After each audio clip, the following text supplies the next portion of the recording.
Magandang araw mga kaibigan. Ito, may update tungkol sa kalagayan ni Congressman Saldico na nasa Amerika ngayon.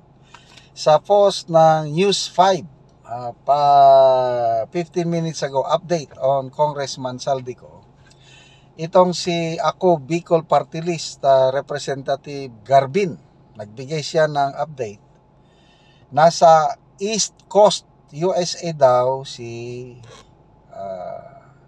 Congressman Saldico, at ang advice ng kanyang doktor ay magkakaroon siya ng extensive medical check-up or extensive medical procedure dahil may sakit sa puso.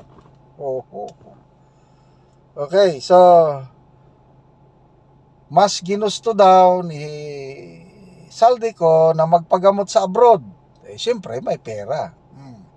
Tapos dito ang nakakatawa. Dito siya na binasa ko mga comments, pinagtatawanan. Kahapon daw, ang kanyang blood pressure 90/60. Nang dahil sa blood pressure na ito, sabi daw ng doktor, kailangan mo ng extensive medical procedure.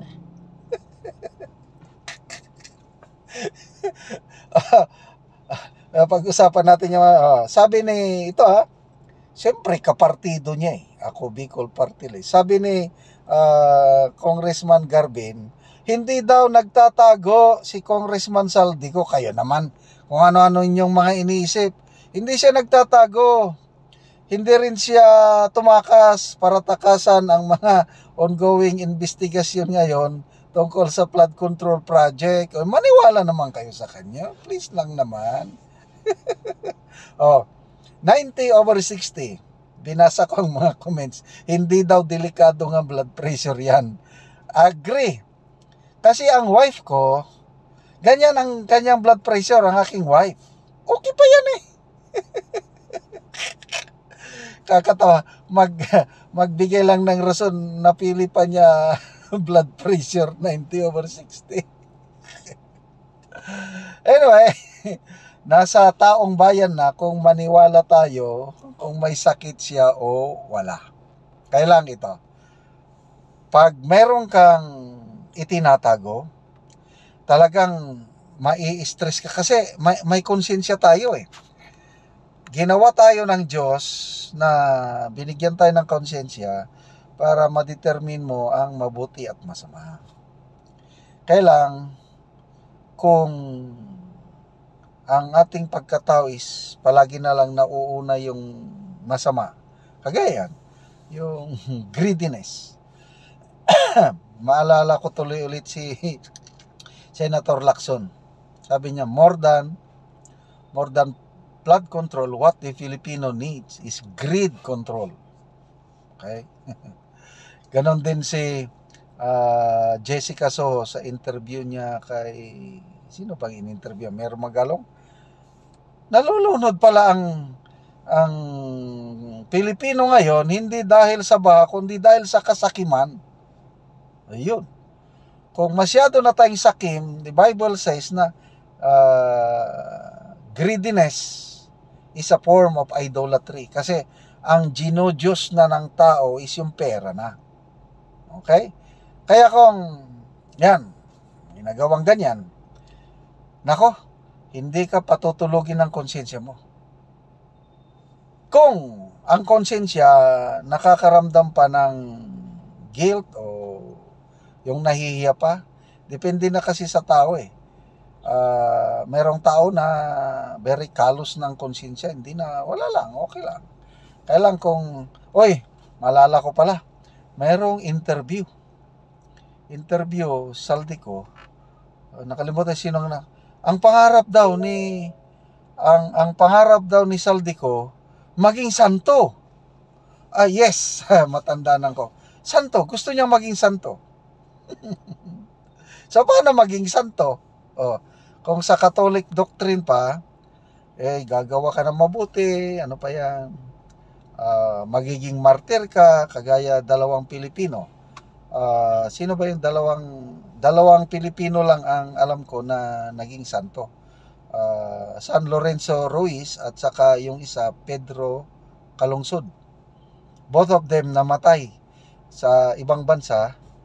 Ang alam ko si Pedro Calungsod sa Guam dahil nag-mission sila doon kasama niyang mga paring tapos pinatay sila ng mga natives sa Guam.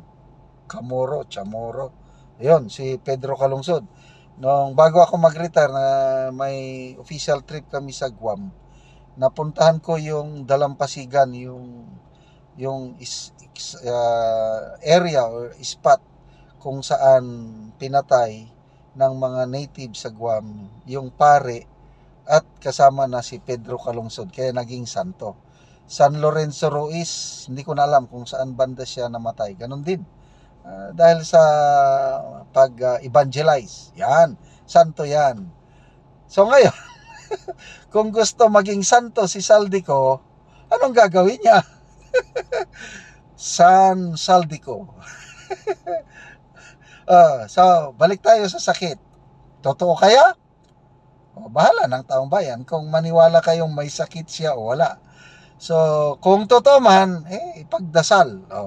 Willing ba kayong ipagdasal si Saldico? Ako, willing ako. Bakit hindi? Kung kailangan niya, yes, sana gumaling siya. Kung heart ailment lang talaga, madaling gamutin. Basta may pera ka. Tingnan nyo si Secretary Boying Rimulya, di ba? Ilang triple heart bypass. Buhay pa rin. St. Luke lang yan. Ngayon, nasa Amerika na siya. Sana gumaling kayo, Congressman Saldico.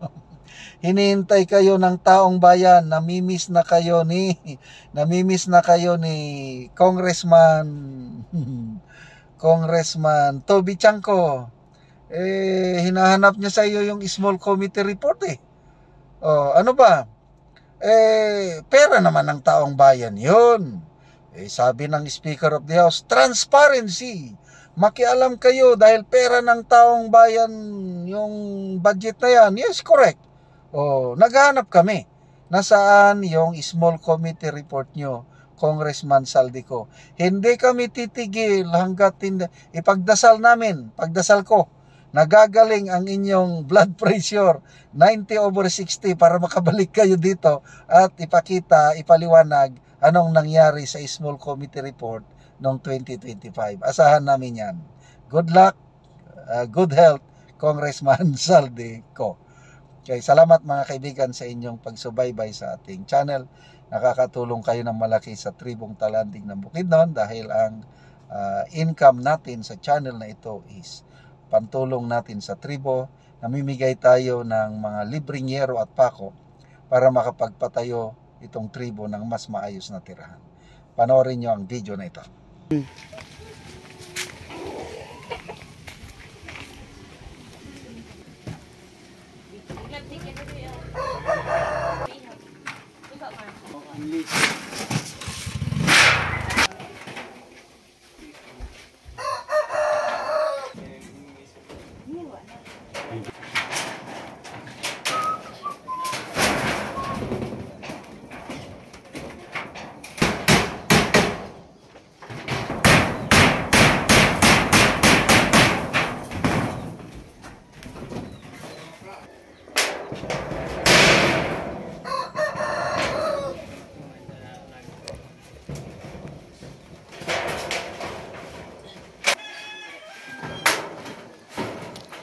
Tembak pang lang kata.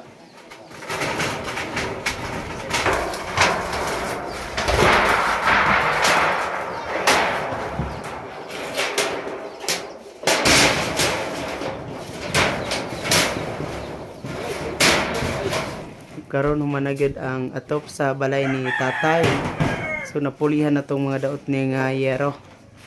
Ako nagpasalamat sa unang-una. Ako nagpasalamat sa Ginoo kay wala ang Ginoo, wala sadta. So, salamat sa Ginoo. Ug nagpasalamat sad ko sa nag-sponsor na aning sin. Na kining akong balay 20 anyos na ni kapin. So, naamay nag-sponsor. So, karon di na ko ulanan ani kay gatuloan naman ni. Salamat sa nag-sponsor. Salamat. Pila na dito imong edad? 64 na. Ay, 64 na. So, salamat kayo, tay. Salamat. Oo. So, 20 na katuig bago pa